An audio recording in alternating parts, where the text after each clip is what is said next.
Nous sommes le lundi 22 février 2021 au fait Saint-Pierre à Connexion. Bonjour à toutes et à tous, soyez les bienvenus dans cette édition d'information. Tout de suite, les titres. Magistère universel. Angélus du dimanche 21 février 2021, le pape François appelle tous les chrétiens à suivre Jésus en résistant aux tentateurs. Toujours à Rome, démission du cardinal Robert Sarah, préfet de la Congrégation pour le culte divin et la discipline des sacrements. Magistère local, installation du nouveau curé de la paroisse Saint-Paul et Paul de Bissau dans le diocèse de Lyon. C'était tout pour l'équipe, le développement dans quelques instants. Magistère universel. Pour ce premier dimanche du carême, le pape François est revenu sur le sens des 40 jours au désert vécus par Jésus. Il invite les chrétiens à résister eux aussi face à l'emprise de Satan. Le Saint-Père s'est arrêté sur la signification du désert, un environnement à la fois naturel et symbolique qui est souvent évoqué dans la Bible. Pour lui, le désert est ainsi le lieu de la solitude qui permet une disponibilité à la parole de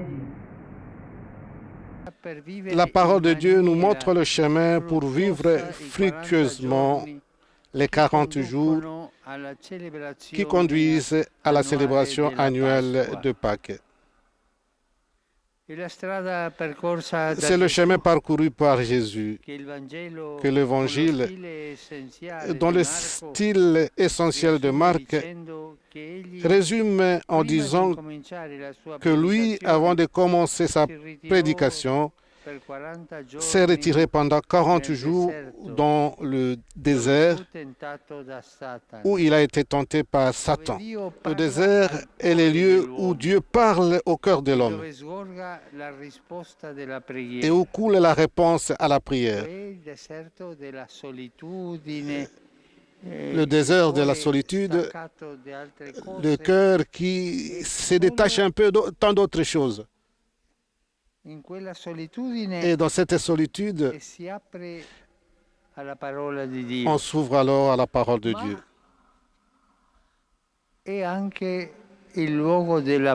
Mais c'est aussi le lieu d'épreuves et de tentations, où le tentateur, profitant de la fragilité et des besoins humains, insinue sa fausse voix alternative à celle de Dieu. Congrégation pour le culte divin, démission du cardinal Robert Sarah.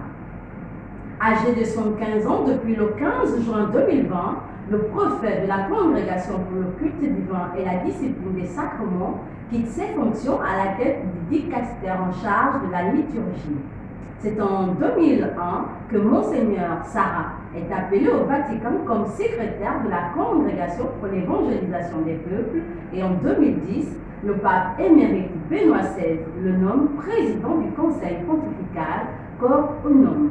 En charge de coordonner les organismes de charité et de l'Église, il est promu cardinal quelques semaines plus tard.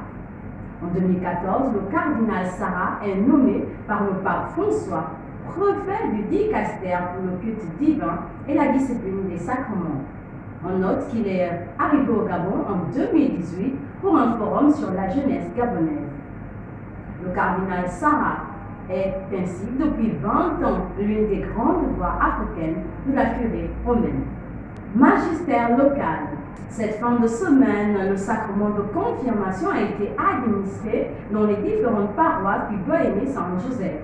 Monseigneur Jean-Baptiste Ibaba a présidé à la paroisse Sainte-Denise de Mindoubé, tandis que ses pères évêques se sont déployés dans d'autres paroisses de ce doyenné.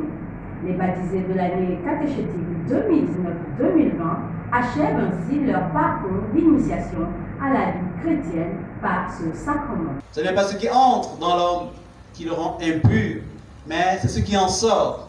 Et parfois, il en sort beaucoup de mal, beaucoup de péché, beaucoup de jalousie, de haine, n'est-ce pas, de méchanceté.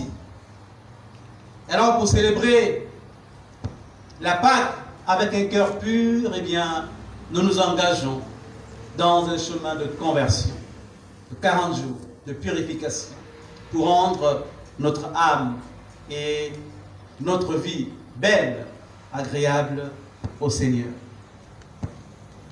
Et alors, aujourd'hui, d'une manière particulière, nous allons un peu secouer la cendre, n'est-ce pas? Qu'est-ce qu'il y a en dessous de la cendre? Qu'est-ce qu'il y a? Le matin, on n'a pas pu me répondre. Je repose la question. Qu'est-ce qu'il y a en dessous de la cendre? La paix du Christ. Amen. Voilà. On regarde, voilà, les yeux dans les yeux. Voilà, face to face. Voilà. Voilà. Qu'est-ce qu'il y a en dessous de la cendre? Qu'est-ce qu'il y a? Il y a quoi? Il y a quoi? Il n'y a rien. Qu'est-ce qu'il y a sous la cendre? Il y a quoi? Il y a le feu. Il y a le feu qui couvre, qui semble s'éteindre, n'est-ce pas? Parce que couvert par la cendre. Alors la confirmation, eh bien c'est ça. Nous allons secouer cette cendre-là pour que, eh bien, le feu puisse ranimer. Ce feu-là, eh bien, c'est le feu de l'amour. Cet amour que Dieu met dans nos cœurs, et sans lequel nous ne pouvons pas le suivre, sans lequel nous ne pouvons pas vivre ensemble, n'est-ce pas? Parce que s'il n'y a pas d'amour, il n'y a pas de société, c'est la guerre. C'est la guerre, c'est la méchanceté. Alors, nous prions pour que Dieu mette dans le cœur, à tous, dans notre pays, beaucoup, mais alors là, beaucoup d'amour.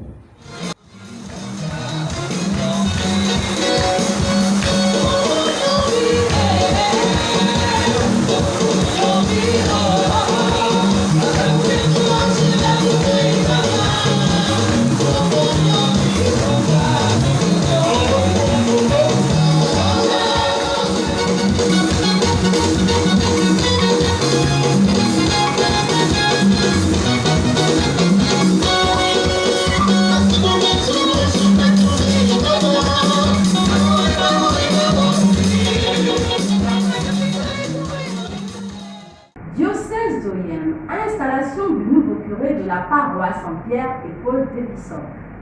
Le vicaire général du diocèse d'Oyem, Monseigneur Félicien Donguema, a été installé dimanche dernier dans ses fonctions de curé de la paroisse Saint-Pierre et Paul d'Ébissol par l'évêque du diocèse d'Oyem, Monseigneur Jean-Vincent Don-Eyem.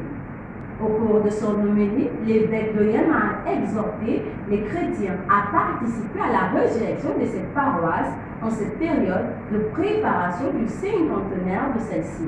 Il a été accueilli par les chants d'allégresse des fidèles au cours de cet envoi en mission.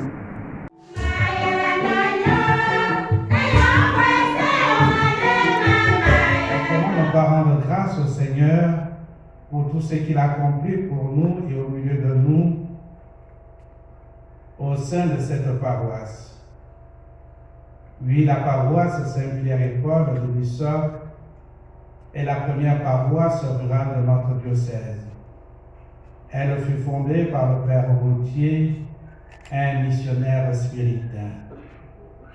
À mon arrivée, il y a plus de 20 ans, elle était agonisante. Sans prêtre, on la voyait presque morte. Et pour donner vie à celle-ci, nous avions organisé la première ordination ici même de 2 jeunes séminaristes, un du village de Toulon et l'autre de Doumassi. Par ces ordinations, c'est la rédaction de la nouvelle histoire de la paroisse qui commençait. Une histoire certes difficile, mais pleine d'espoir. Oui, plein d'espoir, car hier, Saint-Pierre et Paul, qui ne comptait aucun prêtre, est la paroisse la plus fertile du diocèse, avec plusieurs séminaristes, prêtres et religieuses. Eraton, nomination de la sœur Sidonie Oyengo. Le pape François a nommé le 19 janvier 2021 pour un mandat de 5 ans la sœur Sidonie Oyengo, religieuse de la congrégation des sœurs de Notre-Dame de l'Immaculée Conception de Cazes, aux fonctions de consultante pour la congrégation des instituts de vie consacrés et des sociétés de vie apostolique. Société. Les chrétiens catholiques sont depuis mercredi de la semaine écoulée dans le temps de carême. Cette période est marquée par le jeûne et la prière en plus du temps d'adoration. La rédaction de Cathode TV Gabon a baladé son micro pour savoir ce que représente le jeûne pour les chrétiens ou non chrétiens. Pour moi, le jeûne, je dirais que c'est un moyen de s'approcher un peu plus de Dieu en limitant certaines habitudes qu'on avait. Le jeûne, je disais, c'est un temps pour nous d'éviter de faire du mal, des critiques, des injures, en fait, des mauvaises habitudes. Et s'abstenir de... On peut manger, c'est concentrer dans la prière. Bon, je n'ai pas encore jeûné, mais pour moi, le jeûne, c'est soumettre à Dieu, car tu veux te repentir de les mauvaises choses que tu as peut-être faites dans le passé. Maintenant, tu veux tout recommencer à zéro. Donc, tu es obligé de jeûner pour demander à Dieu ce que tu veux vraiment dans ta vie. Je te mets en prière, matin, midi et soir. L'Église universelle célèbre ce jour la chaire de Saint-Pierre apôtre. La chaire de Saint-Pierre apôtre rappelle la mission que le Christ a confiée à son apôtre. En ce jour où l'Église célèbre la chaire de Saint-Pierre apôtre, il est important de souligner que la chaire d'un évêque qui se dresse dans sa cathédrale est le signe de son autorité de docteur, de souverain prêtre et de pasteur. Pierre est le garant de la foi de ses frères et la foi de Pierre est le rocher sur lequel le Seigneur a bâti son Église. Bonne fête à tous ceux qui portent le prénom Pierre. Très chers téléspectateurs de Cathode TV Gabon, c'est ainsi que je referme notre édition d'information de ce lundi 22 février 2021. Nous vous remercions de l'avoir regardé. Rendez-vous demain à 19h pour notre flash info du mardi. En route pour les 200 ans de notre Église, gardons la foi, l'espérance et la charité.